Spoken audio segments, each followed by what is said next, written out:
I'm gonna start here, Fawn. I think you should know this. Like there's 5 people who have been on my list that since I've been doing this podcast that I have dreamed about interviewing, and I'm 2 down so far. I had Omar from who was the CMO of Apple a couple of weeks ago. Yeah. A black man, and you are on that list as well. So to be here talking to you today is an honor. So I'm so glad to be spending some Oh, time with you. same here. I appreciate you saying that. Absolutely. So, I want to get into this because when I do these interviews, I typically like to take a mix of things I've heard that person say before and a little bit of questions I have. But there's so much content out there on Yeah, Fawn I do a Weaver, lot of interviews. and I'm like, most of it, like every question I have is based on a quote that I've heard you say previously, I like and I'm it. like, yeah. So I want to like provide an opportunity to go like a level deeper on these things, and so I've heard you um talk about what the country was built on. So I want to start here. You said before the country was built on money and power, Yes. and we keep trying to give it morals. Yes, we do. And so with that, how do you encourage black founders and people who are black and trying to figure out how to build wealth to maneuver based on all the things that we can be upset and dismayed about today? Think about capital when you're building.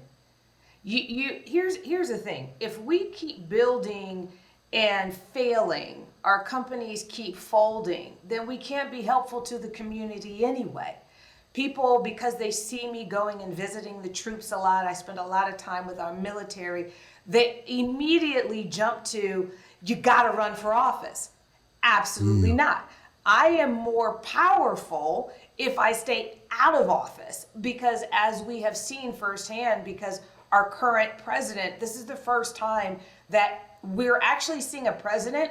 All this stuff usually goes on behind the scenes, right? You Yeah. usually have Yeah. the Koch brothers, some really major players writing huge checks and pushing their agendas forward unapologetically, as they should. It's their money and it's their beliefs. But this is the first time we're actually seeing it play out in real life, like in front of us, right? But we have to understand this has been going on behind the scenes forever. So the amount of money that Elon put into that campaign is not new. It's just we're seeing it out front, and he's been given unprecedented, access. That's the part that's new.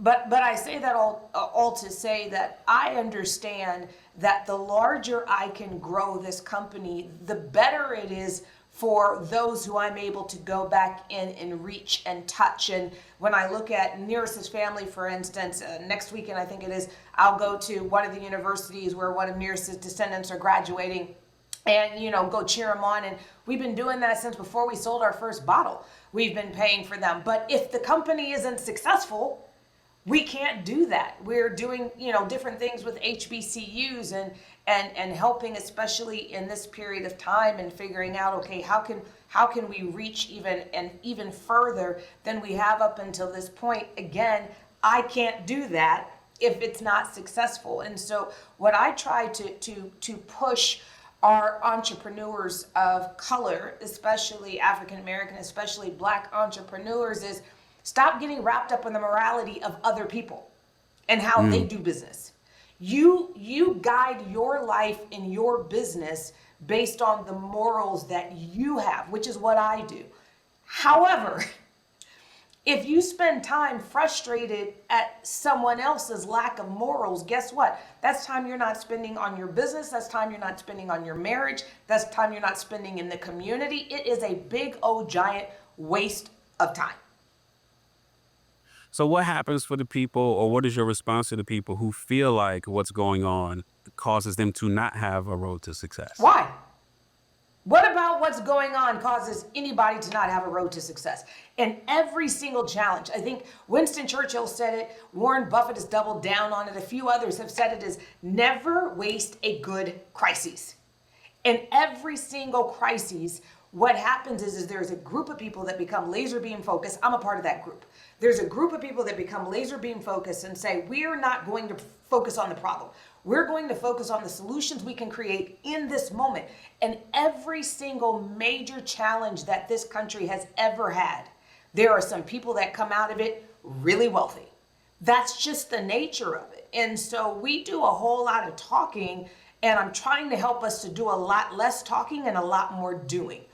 I don't see a single thing happening in this environment that prevents people from succeeding, because you cannot, and this is a quote you've heard me say a million times, I'm sure, is that failure doesn't exist unless you give up before you Yeah. succeed. Yeah, that's right. I've heard And you so say it. that is that's in every season. When I saw the interview that you did with Monique Rodriguez, she said something that I actually haven't heard anyone say before, and I loved it. Is she said, listen, everyone going through life is going to have some level of hard. That can be parenting, that can be school, that can be work, that could be you're on your feet 12 hours a day as a nurse. It was the example she used because that's what she was an RN. And she said she tells her children, you have to choose your level of hard, right? And so this season is, you have to choose your level of hard. It's going to be hard for everyone, but some people in the middle of that hard is going to take advantage of it. So why not it be you? It's the same thing I tell people all the time with gentrification. People be up in arms about gentrification. I'm like, gentrification is not about race. Me as a black woman can go in and gentrify.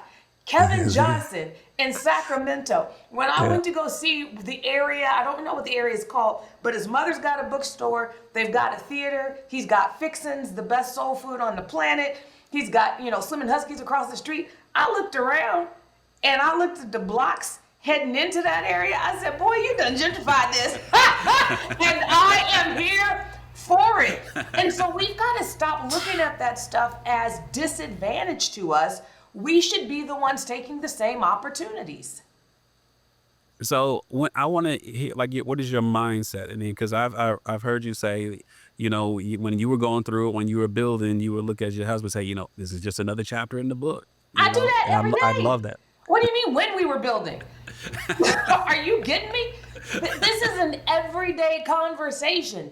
Literally last night, I am in 4 to 5 states every single week. And out there pounding the pavement, sharing the story. The spirits industry right now is in the most turmoil it's been in at least 3 decades. In at least. No one in this current generation in business has seen what we're dealing with right now in the spirits industry. It is unprecedented, where we're coming in, where we're getting it from every side. Now you want to add tariffs on top of that, of everything else going on. And so every single day is a box of chocolates. We have no idea what we're going to get, but we look at every single challenge and we go, okay, how quickly can we get to the solution? And this is going to make a great chapter.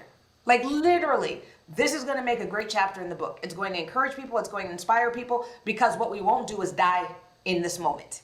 What we won't do is fail in this moment. We'll get to the other side of this. And so we're confident that, all of these things will become really great chapters in a book. That's how we look at it. And it'll inspire, it'll encourage, and it'll challenge other people that would otherwise give up well before it's time. I love that. So I wonder, like, because your persona, at least on social media, like you black for real. Listen, I am who I love am. it. Listen, who I am on social media, you got to understand. Every investor that I have follows me on social media. Every bank that I do business with follows me on social media. I am the same person at all times. However, I love people of every background. I love people of every race.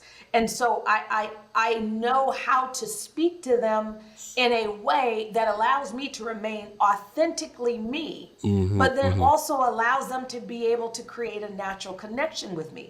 That's the part that I think that many of us miss, is that we think in all of our blackness that we're the only ones who can understand us. And maybe that's true. We've got a different swagger. We've got a different confidence. We've got a different way that we move, different foods that we like. That may be true, but everybody in this country is an immigrant. That means that there is a tie that binds all of us.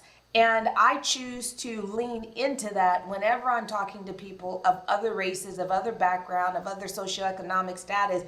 A lot of people don't understand this because of possibly the circles they're in. But I've been in every circle, from the hood, from Watts, from Jordan Downs. I've been in homeless shelters. I've been in that circle. I've been in more exclusive billionaire, retreats than I can count. And the thing that is consistent in every single one of those situations is every single person is still longing for something. So I walk in without that longing, and they want to know why.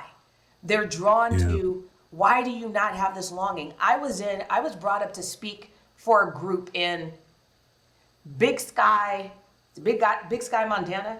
Big Sky, Yeah. Montana. Yep. Yep. I've Yeah, heard of it. I Yep. joke because all of these billionaire groups, I say I don't know what it is, but white people when they get money, they want to go where there's no air, where you need an oxygen can, and where you need Motrin. Black people, we get money, we want to be on the beach, sea That's level. a fact. That's a fact. That is a That's the fact. biggest difference. But what I have found in every single one of those scenarios in that particular group, they had me come in to be a speaker. In that room, there were about 100 people. That 100 people represented $160 billion. You want to Wow. know what their question Wow. was from me? How do we find our purpose? Oh, wow. So what we don't understand is money doesn't give us purpose. Yeah. Money Yeah. doesn't give us You had your purpose happiness. first. Money doesn't, there have been so many reports that show the point of diminishing returns. I think it's like after you reach $70,000 a year annually. I have to go back up and look to see what that Yeah. number is. But the bottom line is once your needs are met, it's a point of diminishing returns from there. Because no matter what you buy, no matter how much more you have, everybody's at a level playing field once needs are met. Yeah. Yeah. Beautiful. Beautiful. Um, I want to understand your mindset, like your leadership mindset. I've heard all these gems for sure. I hear all that, which I love. And I wonder how does Fawn think about leading her team? Like Yeah. if we were to interview your team, what would they Yeah. say about how Fawn runs the meeting and how She Fawn stays is going out to of check our up? way. Mm. That she literally stays out of our way. She cares about one thing and one thing only. You go after your goal and don't let anything distract you from your goal. And I don't care if they're doing it at 2 o'clock in the morning from a pool in Ibiza, or if they're doing it at 2 o'clock in the afternoon from our distillery. It is of no consequence to me where the success happens.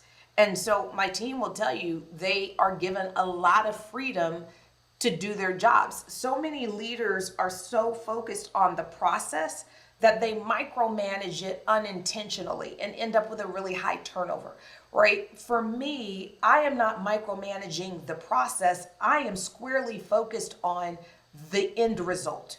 If there's a problem, what is the solution? But one of the things they will tell you I don't play with is not owning mistakes.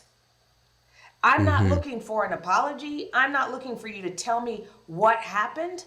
All I need to know is a mistake was made. You're owning it. You're fixing it. I don't even need you to tell me who made the mistake. Let's just I assume like it that. came out of nowhere. And what they'll tell you is the amount of grace that I give with mistakes is as long as you own it and you fix it, you'll never hear about it again from me. I love that. What is in your EDC, your everyday carry? I asked this because you've seen my I interviews. saw Like you what? asked it with Yeah. Monique, but I hadn't thought Yes. about it myself. What is She what is said what is? sunscreen. I was like, That's I right. love that That's poor right. black woman because we just started using sunscreen. Yeah. Oprah had Dr. Oz on all those years ago and had us thinking Right. that our melanin keeps us from needing to have sunscreen. So consistent with Monique, I always have water. Okay. This sucker, you're gonna see this with me at I dig it. all times, I dig it. and there's You got your usually swag bottle there. I like that. exactly. There's usually ice in it, so that's a newer thing for me over the last few years. Premenopausal, my body it craves ice, and so now I went from drinking water room temperature all the time, but I always have water with me at all times. You will always see it in my hands. I always have snacks. Like Mm. if you What kind of open up snacks? my bag, you're What kind of gonna snacks? find Tate's oatmeal raisin cookies. You're going to find Lily's chocolate cover almonds. You're going to find mini peanut butter kind bars. I always have snacks. And then the other thing I always have with me, I literally have this in every single thing, are these, because What is that, babe? I don't use powder.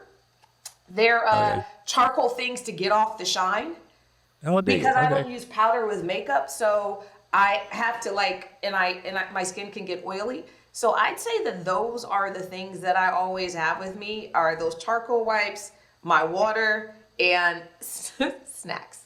I dig it. Fantastic.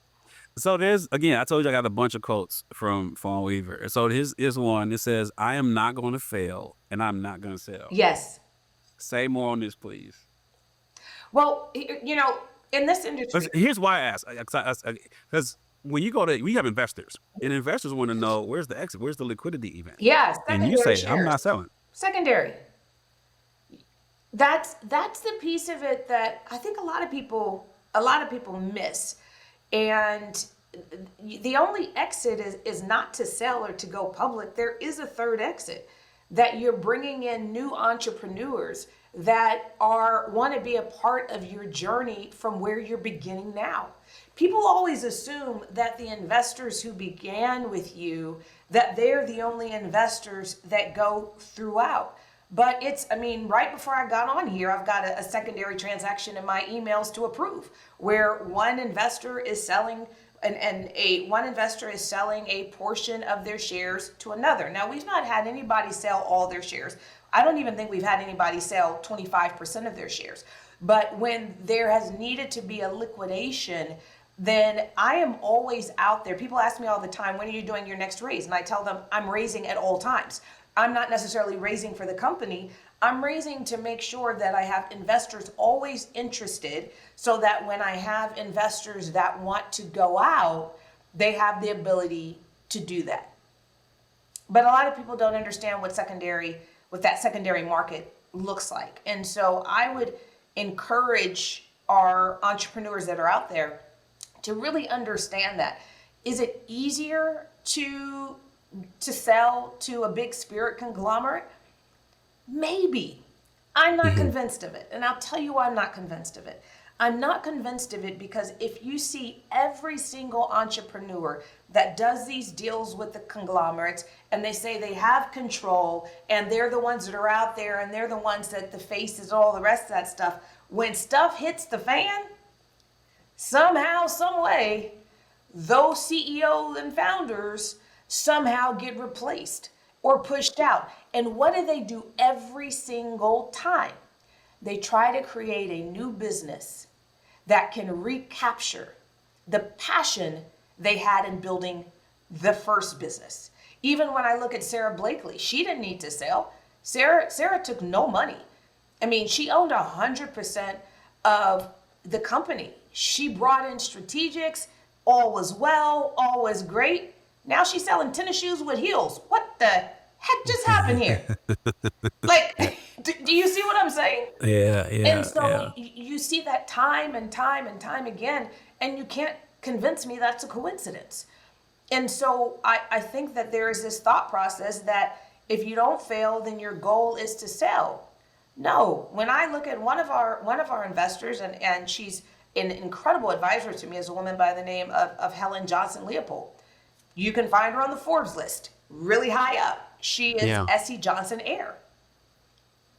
Yeah. All of the S.C. Johnson heirs are good.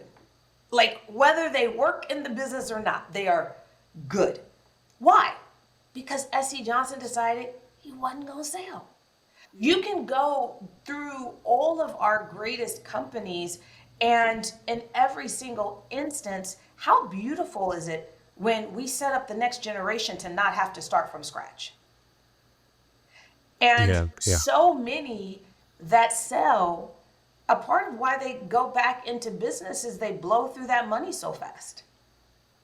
So now they're trying to start again. And instead of just keeping the original vision. I'm not saying there's anything wrong with selling, don't get me wrong. If you want to build to be acquired, that's a beautiful thing, and there's nothing wrong with that. But if God has placed it on your heart to hold for the next generation and has told you are the steward in this generation, giving it up is not an option. Yeah. So for You me, giving it up isn't an option. And so every week I can tell you stock transfer agreements, I'm signing them, I'm approving them. I have to approve every single share. I've got first right of refusal on the shares in my stock, on the shares in my company.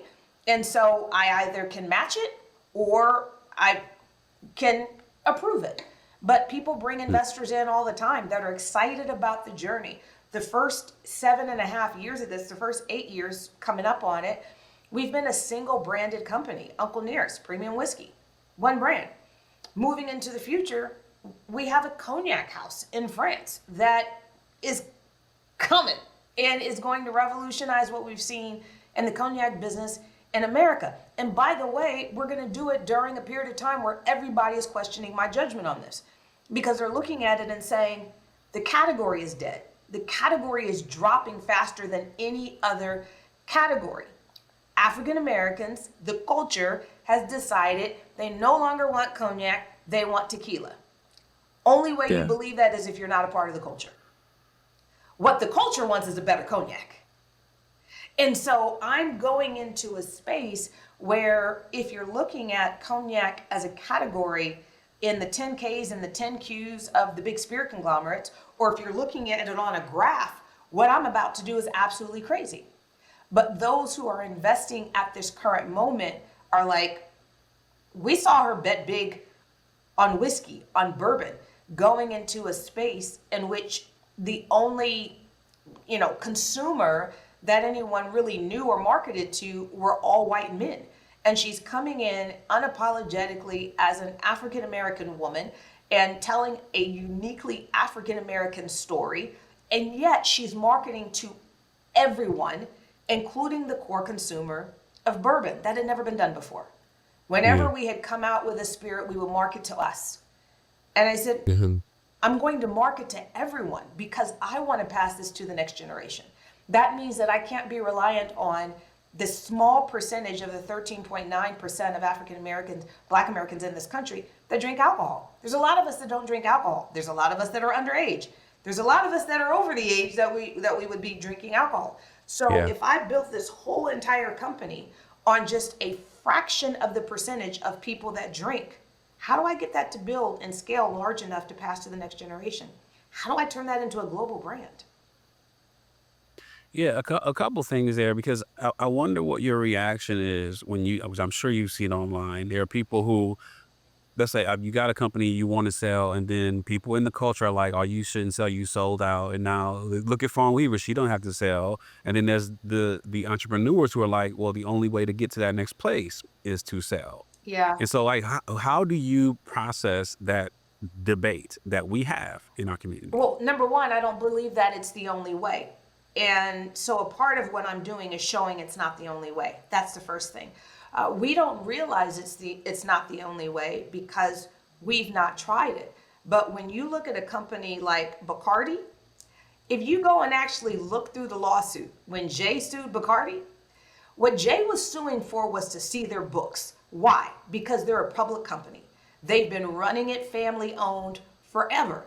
And so they're able to do things that publicly traded companies cannot do. They've been doing this for generations. Sazerac is one of the biggest spirit companies in America. They own all of Buffalo Trace. They own almost the entire bottom shelf. It's actually a brilliant model. What Sazerac did is they decided, if we buy all the shelf kickers, that's what we call them. Like if you walk into a store and you can accidentally kick the bottle, shelf kickers, right? If they strategically began buying everything on that bottom tier, Fleischmann's gin. Like who even knew that Fleischmann's was still being made? They started Southern Comfort. They bought that from Brown-Forman. They started buying all of the shelf kickers. Why? Because if you own the entire space of the below $10 bottles of liquor, right? You can look at that and go, well, that's not worth as much as what they're doing with their Blantons, where they've got Pappy and Blanton's and E.H. Taylor and all the rest of these high-end bourbons that everybody wants to talk about. You want to know where they make their money? Shelf kickers. How? Because if you own the entire category, then you can raise every bottle by 4 cents and nobody know it. Oh, wow. That was their model. They don't need to sell. The Gold Ring family out of New Orleans has no need and no desire to sell to a strategic. Why? Because they built themselves into a strategic. And so it is perfectly fine if you want to sell to a strategic, but I would challenge some of us to build into a strategic, to become the one that is acquiring, to become the one that's buying. I'm not saying one is better than the other. I'm not saying that one is right and one is wrong. I'm saying that we have options. Yeah. Back to your mindset, because I've seen you talk about, there are entrepreneurs who say there's not enough entrepreneurs showing the hard stuff, the difficult stuff. Everybody wants to show the highlight reel. And what I don't want to translate for you, but what I understood was that you were like, you probably shouldn't be focusing on the things that are not going well. You should No. focus on the positive. Can you speak more about why? I understand why people want to see the hard part, because people do show the glamorous life, and it's not all glamorous. But can you talk about your reasoning and your thought process behind it? First of all, who in their crazy mind would believe that being an entrepreneur is not hard? The nature of being an entrepreneur, the reason why so few do it, is the risk is so great. You give up so much, you sacrifice so much. You sell your house, you sell your cars, you give up all the time with your family. I show all of that. I talk about all of that. What I don't do is focus on it. What I don't do is dwell on it, because whatever you focus on grows. Whatever you give sunlight to grows. And so when you're sitting there and all you're talking about is how hard entrepreneurship is, I don't know if you've noticed, but the people that sit around and talk nonstop about how hard entrepreneurship is, and every now and again they'll give you a glimmer of hope, but the majority of their focus is on how hard entrepreneurship is. Have you ever noticed that it gets harder for them? And the ones that focus on all that is good, all that they can achieve, instead of focusing on the problem, they focus on how quickly I get to the solution. Instead of focusing on the challenge, they look at what is the lesson from this? What is the gem from this? What can I get from this? How quickly can I get it and go to the next level? Those are the ones that you see succeed. Those are the ones that you see keep going. Even when you look at ChatGPT, Sam Altman, I've been around him a few times, right? Yeah.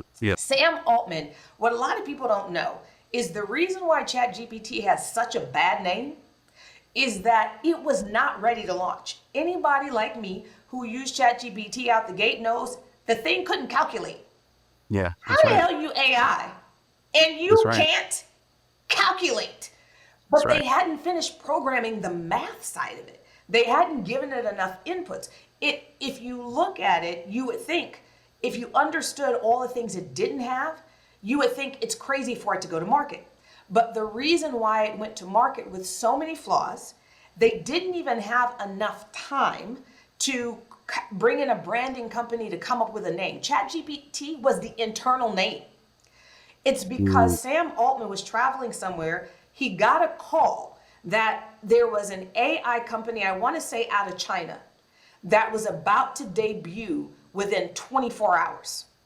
So he had a choice: perfect it and Get it out there. be second, or put it out with a bad name, kinks galore.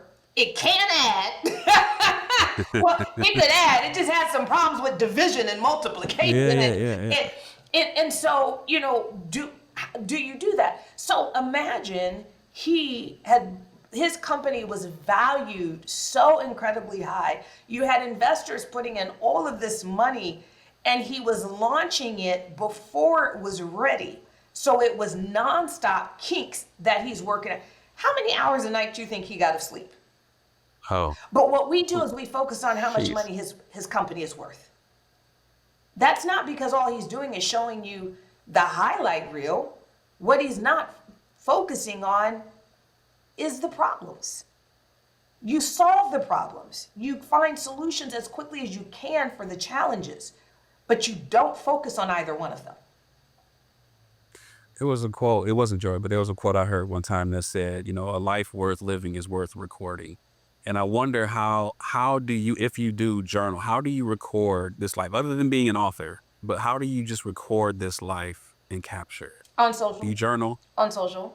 Like, I Okay. don't even, once I post a video on social, I delete it off my phone.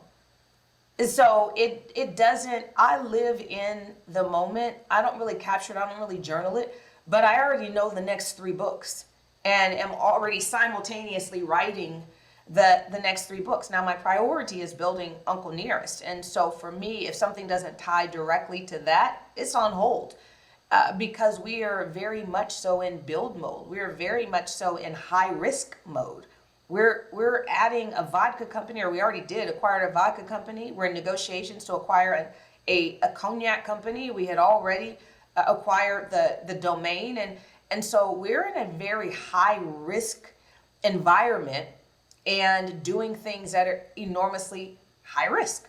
But every single person that you have ever seen on the side of a building, I don't care if it's Rockefeller, Carnegie, Mellon, JP Morgan, Charles Schwab, name them, if they're on the side of a building, Tyler Perry, Hmm. they, enormous risk. And the difference that you will notice about the mindset of all of them, none of them focused on the problem. None of them highlighted the problem.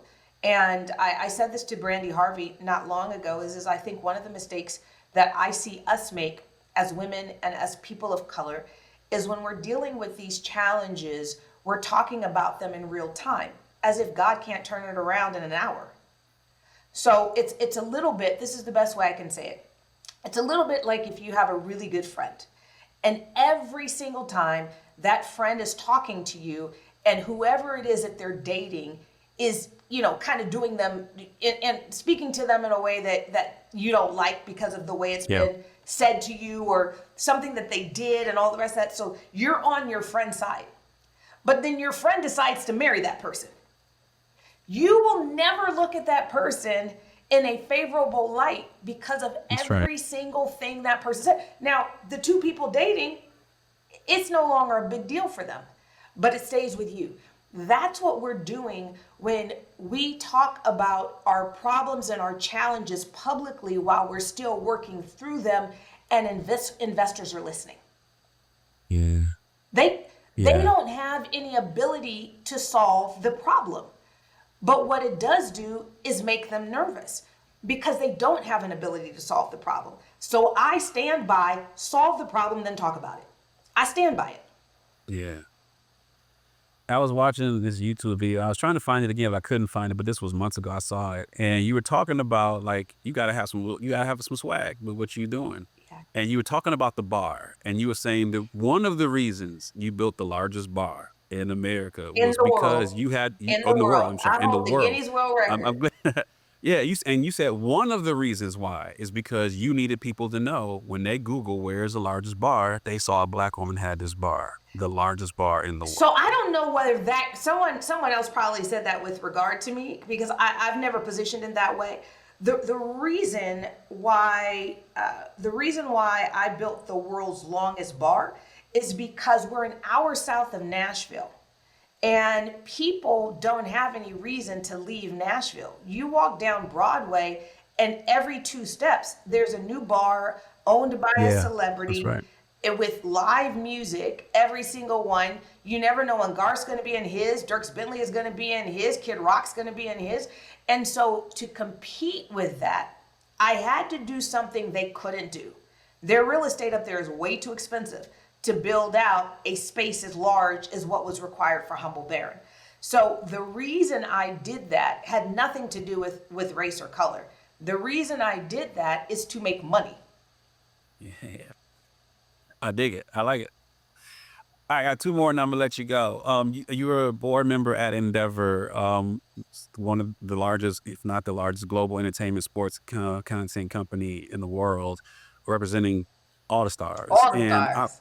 all the stars. I And was a board member. We just took it private. So okay, the board was dissolved about a month ago okay, because we took the company private. Silver Lake bought it. got got it. Okay, Fair enough. So what was your interest? The question is still relevant. So what was your interest in joining a board? Like, what is a good reason to join a board Oh, in your perspective? so there's a lot of different reasons.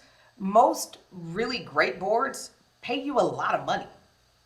So when you're talking about Endeavor, it was a great board to sit on, but I don't go to celebrity events, celebrity driven events. I don't go to the Oscars. I don't go to the Emmys. I don't go to, I could have had courtside seats at games. I don't, let's put it this way. If there is a red carpet, there is a really good chance I'm going to avoid it at all costs. Like, it's just not my thing. I'm here to work. I'm here to build.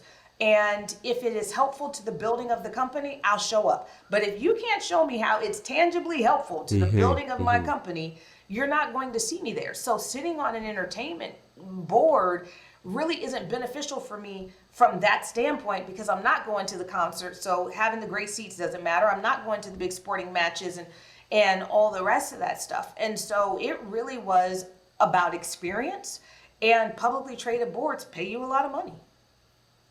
Yeah. The last one, you talk, you've been asked several times about, stewardship of your brand. And I've heard you call yourself a steward of this brand, not just the founder and owner of this company, but a steward of the brand, and that you don't think about yourself in the process at all. It's not about, Fawn's legacy. And so can you leave the audience with something about how, if this, speaks to them, how should they be thinking about building and how they fit into that narrative? Well, first of all, just do what God told you to do. I am very clear in what He told me to do. I am a steward in this generation to build this so large that the next generation can't mess it up, and to make sure that the succession planning is in place so that it transitions well. Now, hopefully, God willing, I'm leading this thing for the next 25 years, and I'm going at the same breakneck pace the entire time, because that will, let me take that back. I do want to have 2 days off at some point in life, right? But my point is to continue to build, to continue to enjoy the building with all of the challenges, with all of the difficulties that come in doing what I'm doing. And I mean, it doesn't take a rocket science to understand there's a reason why what I'm doing has never been done before. It's hard. And so I want to be able to continue to do it, to continue enjoying what I am doing. But I'm very clear in what God told me to do, and it's to build it for the next generation. Now, if God didn't tell you to build it for the next generation, then don't do it. But here's the thing. I don't recall a time in the Bible where God wasn't having a person do something for the next generation. I don't recall a time. I'm not saying that it's not there. I can go back and study it. I've never studied it, but I know the Bible pretty well. And God spoke generationally.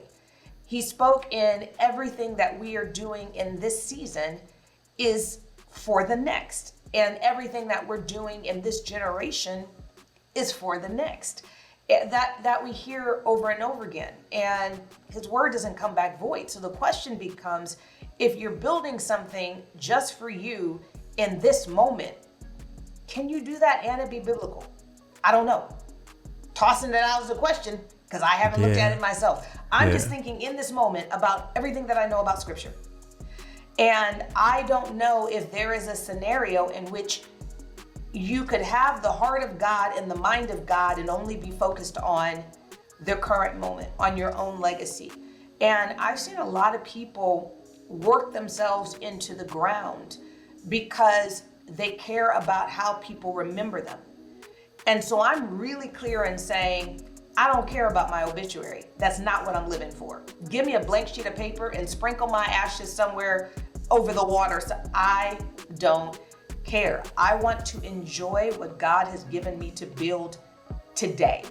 Hard stop.